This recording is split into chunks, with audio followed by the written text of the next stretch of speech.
Hello, second graders. It's Ms. Whipple, and I'm here this week with a writing skills lesson for you. And this one is all about making your subject of your sentence, the who, the what, the one doing the action, match up with the verb of your sentence, the actual action, okay? It's really important when writing that your verb agrees with your subject, as in we're writing it in the correct form to match up with your subject. So let's take a look at some examples. A lion roars loudly. We have just one lion and it's roaring loudly. So a lion roars. Notice the S on the end of roars. A lion roars loudly. Second sentence, two lions, there's two of them now, roar loudly. Notice the difference between the two verbs. Roars matches up with just one lion roars. Two lions roar, no S on the end. When we have a singular noun, there's just one, we have an S on the end of our verb. When we have a plural noun, plural subject, meaning there's more than one, we have no S on the end of our verb. Let's try some of these out. The monkeys hide in the tree. We have more than one monkey, so they hide in the tree. The monkeys hide, no S. What if it's just one monkey? The monkey hide in the tree? That doesn't make sense. That doesn't agree anymore. We need to add an S to our verb. The monkey hides in the tree. The hippos sit in the mud. More than one hippo? The hippos sit. No S on sit. The hippos sit in the mud. Just one hippo. The hippo sit in the mud? That doesn't agree anymore. We need to add an S. The hippo sits in the mud. The zebras stand in the grass. Multiple zebras stand, no S. One zebra. The zebra stand in the grass? That doesn't agree. Let's make it agree by adding an S. The zebra stands in the grass. The elephants play in the water. More than one elephant. The elephants play, no S. One elephant. The elephant play in the water? No, that doesn't agree. The elephant plays in the water. Now that agrees. So singular subject, singular noun, we add an S to our verb. Plural subject, elephants, we have no S on our verb. The elephants play, the elephant plays. Notice the difference. Let's practice a little bit more.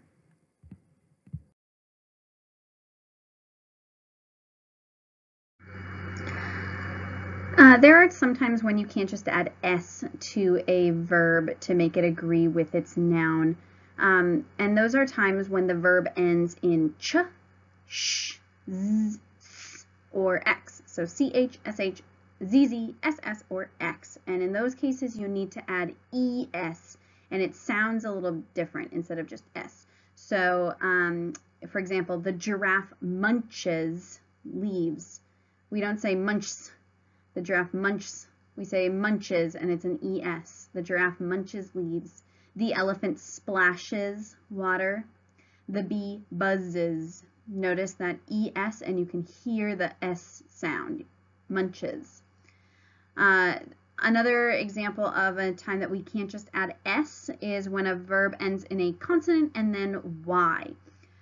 In those cases, we change the y to an I, and then we add es. So if the plural subject is the crows fly, if there's just one crow, then we change that y to an I and add es. The crow flies. One of the most common verbs that we use every day is the verb to be, and it comes in lots of different forms like am, is, was, were, are.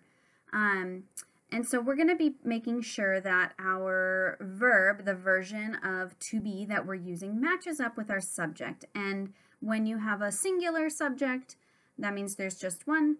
The verb has to look one way, and when you have a plural subject, meaning there's more than one, the verb has to change forms. So we're going to practice a little bit together. The large rock is gray. We have just one rock, It is gray. Notice singular rock is gray. What if it's more than one rock? The large rocks is gray. That doesn't agree anymore. We need to change is to are. The large rocks are gray. So singular is, plural are. The snake was on that rock. One snake was on that rock. Multiple snakes, the snakes was on that rock. That doesn't agree anymore. To make agreement, we change was to were. The snakes were on that rock.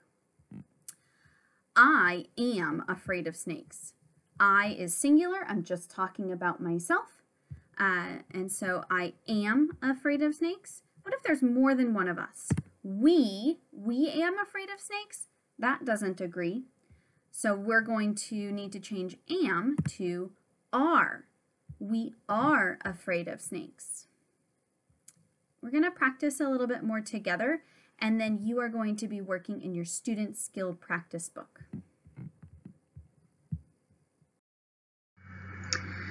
This is just a little bit more practice with the verb to be. So when the subject is you, whether we're talking about just one person, you, or a bunch of people, you, no matter which, the verb in the present tense is are.